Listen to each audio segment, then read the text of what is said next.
that is created with some sort of performance related thing like a skater or a dancer, somebody who is overdoing like a yoga discipline or something, or somebody that's born with a connective tissue condition. Like EDS. Yes. And we're starting to realize more and more that people show up with chronic pain, like fibromyalgia or chronic fatigue syndrome or some of these other things. There's an underlying connective tissue disorder. And the connective tissue is just, it doesn't have the right collagen-elastin ratio in it. So the muscle structures and fluid, hydrostatic pressure comes in to provide the stability because the connective tissue structures do not. And then the person feels stiff and their tissues feel fat, full of fluid. And the worst thing you can do for them is stretch them. But we can go across the direction between the joints, and we can start to bring a little bit of reduction of fluid in the area, and we can start to translate those tissues back and forth to allow them to have a little bit freer movement. All right, so we can lift and elongate. Is there anything else we can do? Movement. Yeah, shake, oscillate. Man, I'm gonna tell you what, there's no better way to move fluid than to shake it. Vibration and shaking. And the connective tissues also slide with the shaking. So that becomes an intervention. Nervous system responds to shaking. Mechanoreceptors at the joint respond to shaking. It can be fast, slow, rhythmic, dysrhythmic. You know, it can be all of those things. Now, a distinction for fluid movement is to apply our interventions thinking about a pump. So what does a pump do? And fluid. All right, it's a, right? Right. It's got a suction so that the pressure gradient, water fluid, will move from high pressure to low pressure. So what the pump does is shoots fluid away, creating a negative pressure, and then the fluid in the tissue spaces around the floor will then be able to move into that. And that's the basic premise of all of the various styles around lymphatic drain, is to create that negative pressure, to move fluid in the tissue spaces into the little collectors, which are little open-ended suction tubes, little straws. Now, putting the pumps on the same plane as where you're trying to pump something to helps. So that means taking something, taking a person's body out of gravity, so they're laying flat on the table, is very helpful. The way you bolster the body. So part of it's not quite the pumping process itself, but when you take areas where there tends to be a buildup of excessive fluid due to gravity, like the legs, put a person horizontal on the table and bolster their feet above their torso, voila, you have something helping you as you do the pumping. Well, and fluid runs what? Downhill. Downhill. Where's the main pump for the blood? That's the heart, right there. You know, so somehow once it's blood gets out of the heart to the extremities. That's, you know, we'll look at strategies for that. But there's no real good pump to get it back. It relies on squishing, rhythmic squishing, and every time you take a step, you've got this whole sponge on the bottom of your foot that creates that pumping suction thing for lymphatic and blood. The calves, as you walk, contract and relax against the big vessels in there. But you know where the biggie is for both lymphatics and for blood? It's the intestinal movement and the movement of the diaphragm and breathing. So a main focus for lymphatic work in particular is breathing.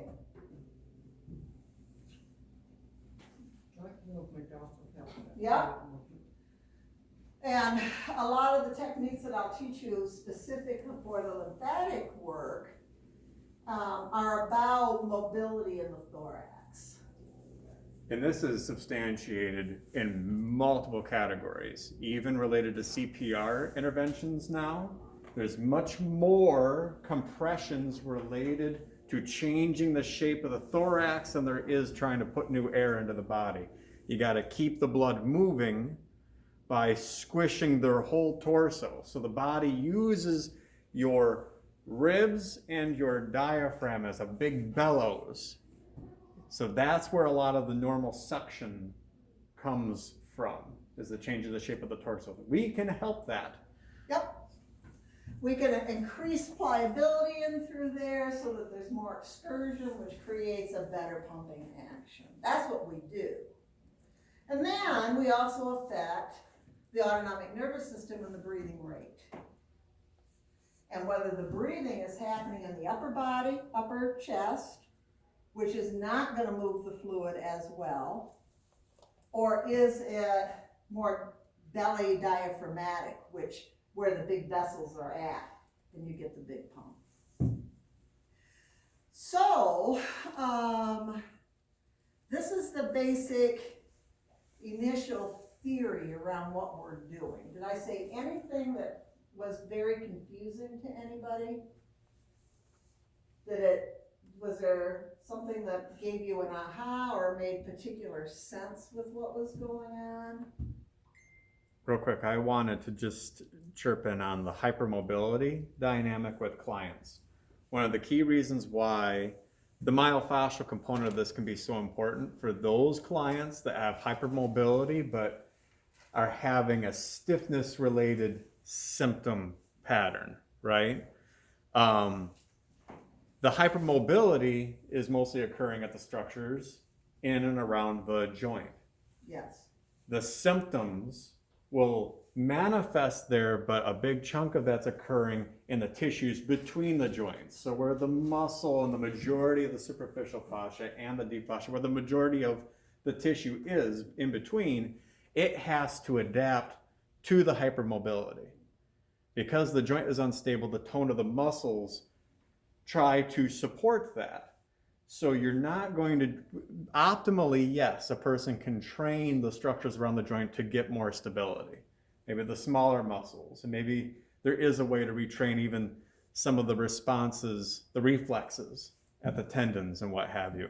But we can at least support making them feel better and not making themselves worse. If a person is hypermobile and they aggressively try to lengthen the joint more, that's not going to bode well as a long-term care plan. So if I manage the symptoms of their stiffness, which is probably manifesting mostly at the tissues adapting in between the joints, so meaning keeping the superficial fascia pliable in general, and trying to help make sure the muscles themselves are able to slip and slide independent to one another, particularly in relation to compartments, like hamstrings to adductors, your quads to the IT band, making sure that there's some slip and slide there will decrease the discomfort of just happening to be hypermobile. So that's, I just want to reinforce and that. That's an important point, and I'm glad you bring it up. The stiffness is resourceful compensation. So don't destabilize them either. But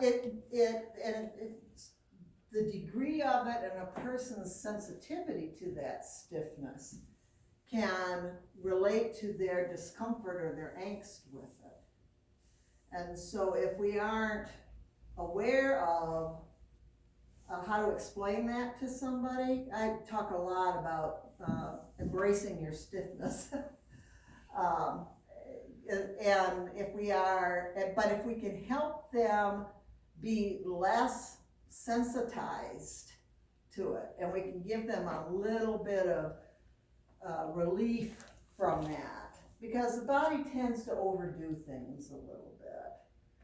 And so if we can bring it back to a more normal compensation instead of too much, then they're going to do better and they're going to feel better. Some of the behaviors also manifest as wanting to pop the joints. Popping a joint forces the joint through its full range of motion. So it gives a person who is too loose or feeling restricted a sense of relief. At times it's incredibly beneficial, but sometimes it's just more momentary relief that will occur. So I even know from my own experience of making sure I don't try to pop my neck, for example, too much when it feels stiff has been a challenge. But that's a behavior you'll see clients tend to do. They want to stretch, they want to pop. That's where they'll get the relief because it changes the way the nervous system is interfacing at the joint itself, whereas we can do a really good job of cleaning up a lot of the peripheral mess, which is an adaptation. And I wanted to get your 2 cents on best practices, because certain aspects of more general myofascial release and fluid movement, you could do that forever. Absolutely. It's pretty non-invasive. You have exceedingly a few contraindications, even regionally, but places actively inflamed, as long as there's no infection or breakage of the tissue, you can help facilitate the fluid movement by making contact around it without too much pressure deep into the tissue. However, trigger point phenomenon does tend to manifest in relation, and it is a kind of a important piece related to myofascial planes and what have you, the regions where these trigger point things occur. But the trigger point concept is a deeper element. It tends to go down into the muscles themselves, Well, and so you don't want. they call it myofascial trigger point, so it falls into the myofascial. It's more neurological. It's not this. Now we're into this whole.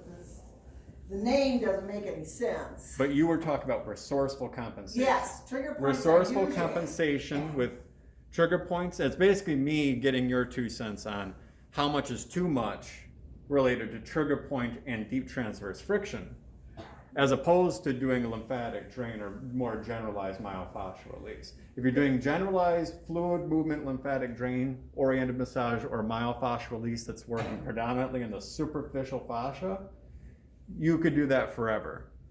But with trigger points and deep transverse friction. Yeah, so you go Bless you, through and everybody. you generally clean up, right? You clean your house up.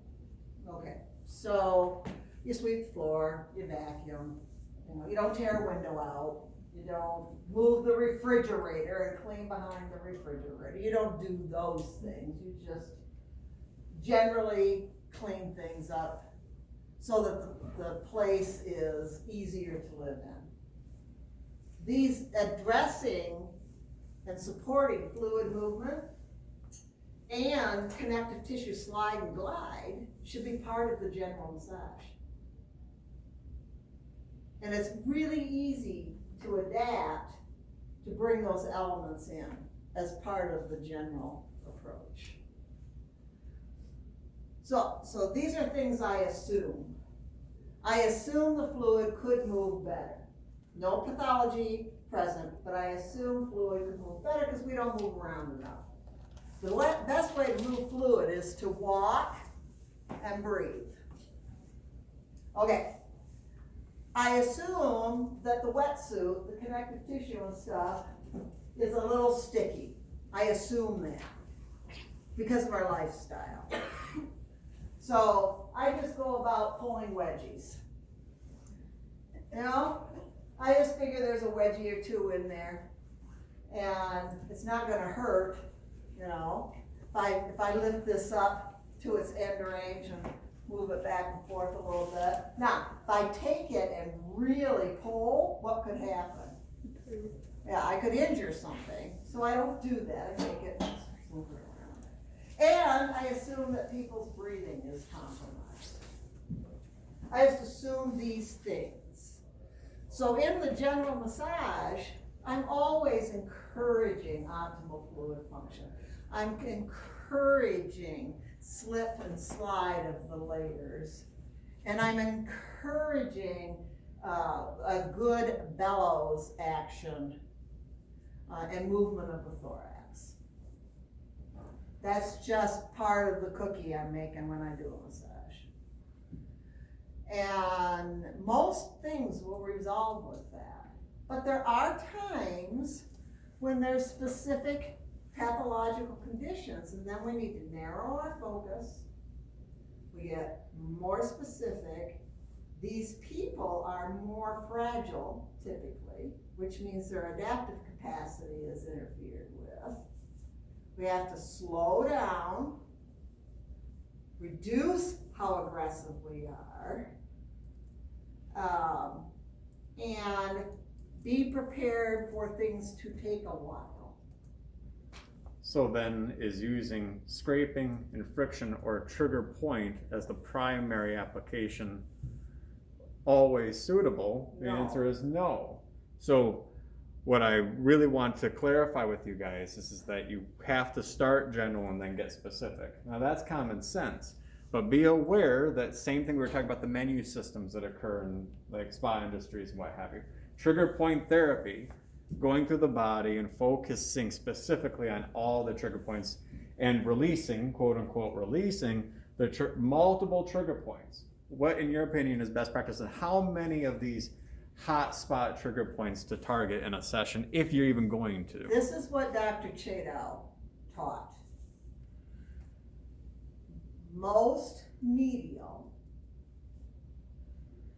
most sensitive, most anterior, So and think in the closest. belly of the muscle. Let's say that all again. Okay, most, more towards the midline, more to the anterior medial part of the body, most sensitive, and only 2 or 3 at a time. In a session. A body is adapting as best as it can. This is the biggest thing the easiest way you could destabilize somebody that's really in rough shape, is to do too much of something like that. Well, and that's not to say, if I'm doing a glide or a knead or some of the stuff over here and somebody says, oh, God, that's it.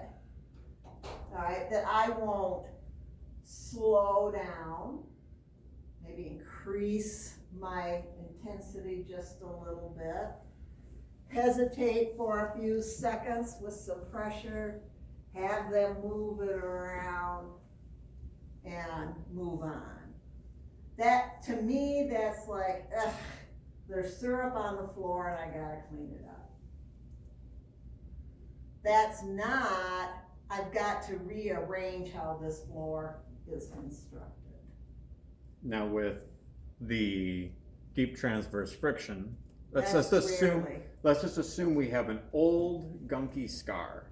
What is the longest duration you friction or scrape on it? Now, if you look at various schools of thought, Chatal would say 5 to 30 seconds. Syriacs would say 5 to 10 minutes.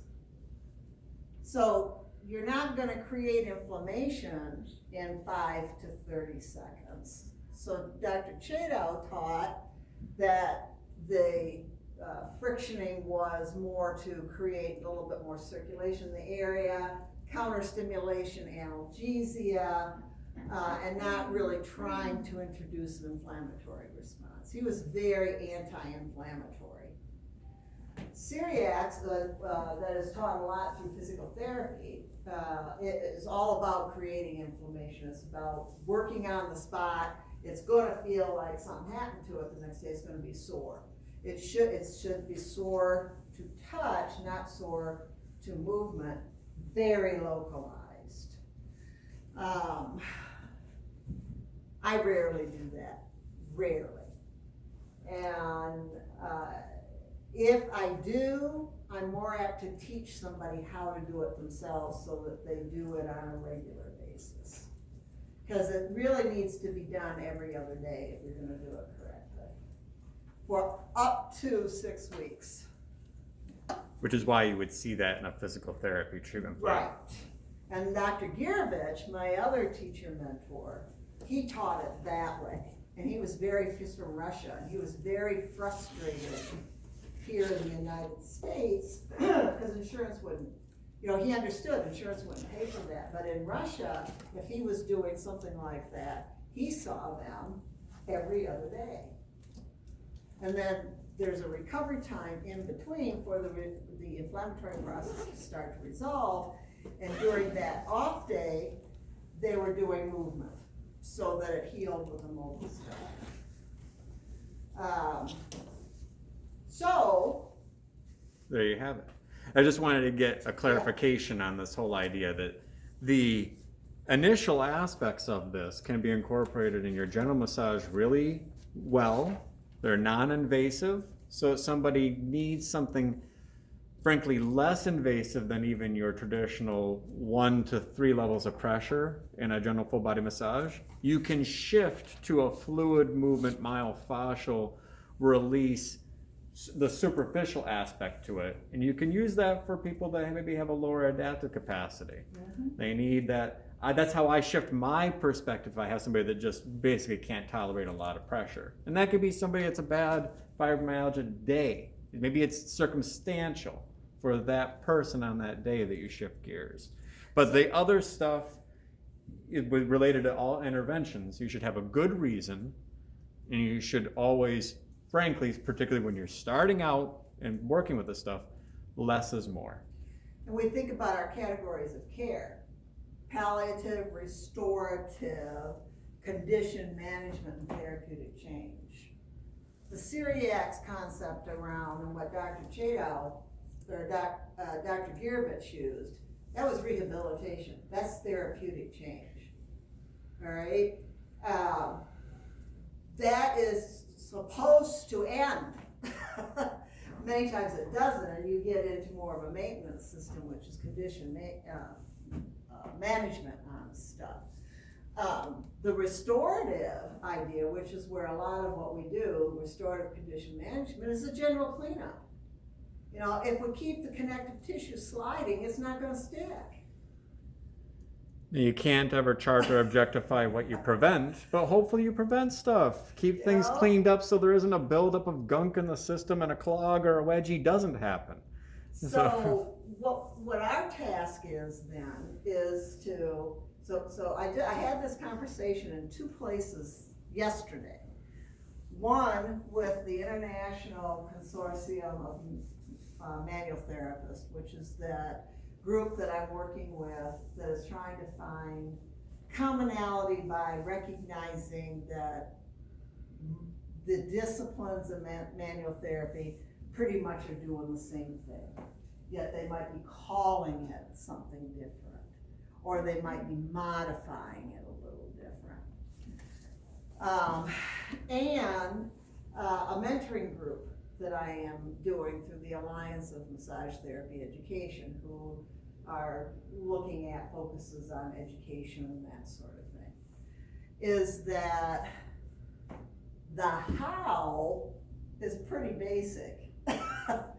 I can teach you how, you're going to see that in the next segment here, or Luke can teach you how to do something pretty quick. The intelligence comes with when and why. And, the realistic expectation of time. And so when we get back to that, when we circle back to that, we're gonna come back to this again.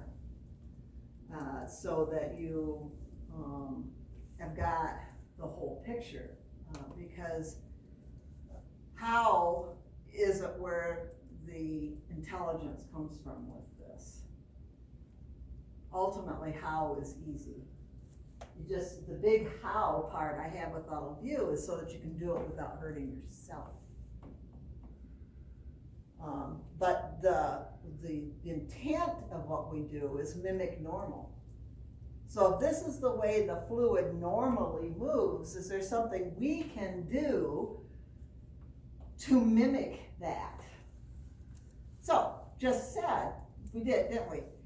Fluid moves with a pumping action at the joints. Don't you think that should be part of a fluid movement protocol? All right.